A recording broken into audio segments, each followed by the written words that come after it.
भाग्य बदल दिया, तो मेरी लिखनी को भी भाग्य को बदल दे रहा है। ये कलयुग में हो क्या रहा है समझ में नहीं आ रहा। ब्रह्मा कह रहे कि मेरी लेखनी को पलट दे रहा है, वो महादेव से मैं भी परेशान हो गया।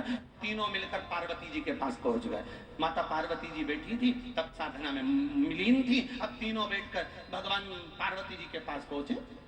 माता पार्वती जी ने पूछा, ब्रह्मा, लक्ष्मी, सरस्वती, आज कैसे आना हुआ?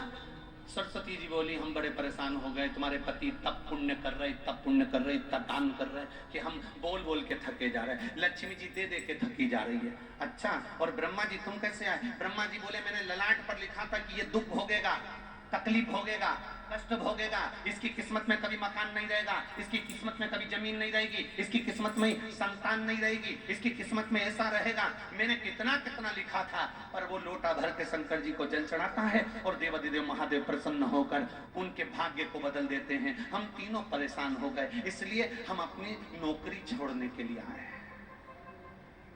हमें अब यहाँ सर्विस करना ही नहीं, जब हमारी चले ही नहीं तो हम करके करेंगे क्या? पार्वती मैया आप कुछ कहो। पार्वती जी बोली, मेरा पति मेरे कहने में कभी नहीं चलता, मेरे कहने में चले ही नहीं तो मैं बोलूं क्या उसको? वो मेरे कहने में चलते तो मैं कह देती। फिर भी अगर आप कह रहे हो तो मैं बात करती हूँ। पार्वती जी भी शिव जी के पास गई। लक्ष्मी, सरस्वती, ब्रह्मा तीनों चारों शिव जी के पास गए। भोलेनाथ जी को एक लोटा जल चढ़ाया। शंकर जी प्रसन्न हो गए। प्रसन्न होते से बोले, मांगो तुम्हें क्या चाहिए? इतने में ब्रह्मा जी बोले, तुम ही देख लो, अब भी क्या भी हो गया। अब भी 1 सेकंड हुआ बस, तुमने पानी चढ़ाया और वो बोल दिया, मांग क्या चाहिए? अब इतने में पार्वती जी बोली, प्रभु बस इतना सा चाहिए। ब्रह्मा जी बड़े दुखी हैं। क्यों? इनने भाग्य में लिखा किसको ये दुख आएगा, इनने भाग्य में लिखा किसके यहाँ औलाद नहीं होगी, इनने भाग्य में लिखा किसको ये बीमारी आएगी, तुमने पलट क्यों दिया? ब्रह्मा जी तुम समझ नहीं सकते। चक्कर ये है कि मेरे पास कोई आता है, मेरा नाम ओघड़ दानी है। ओघड़ दानी का मतलब होता है जो कुछ सोचे समझे बिना दे दे।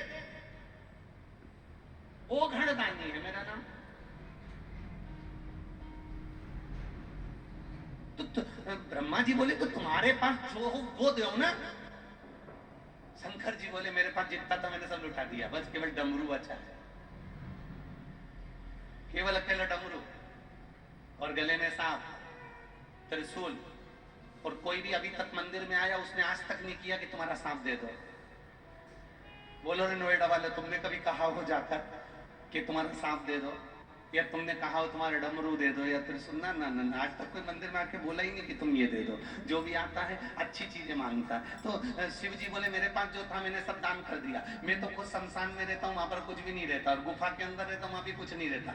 इसलिए तो फिर तुम ये बोलना बंद कर दो। शंकर भगवान बोले, मैं बोलता हूँ, तुम देने जाते ही काय? कौन ने कहा कि तुम जाओ? अरे प्रभु, तुम तो कहकर चले जाते हो कि जा, तेरे घर में संपदा की कमी नहीं होगी। अगर लक्ष्मी जी नहीं जाती है तो नारायण रुष्ट होकर बैठ जाते हैं और कहते हैं, तूने मेरे शिव का कहना नहीं माना, आज से मैं तेरा मुख नहीं देखूंगा। इसलिए लक्ष्मी को दौड़ना पड़ता है।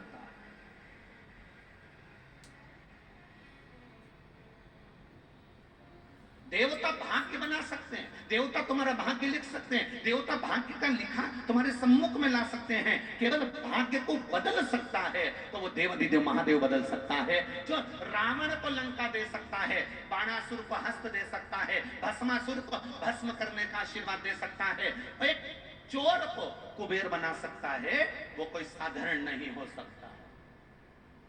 एक चोटे को जो चोरी करने शंकर के मंदिर गया है, उसको कुबेर बना दिया।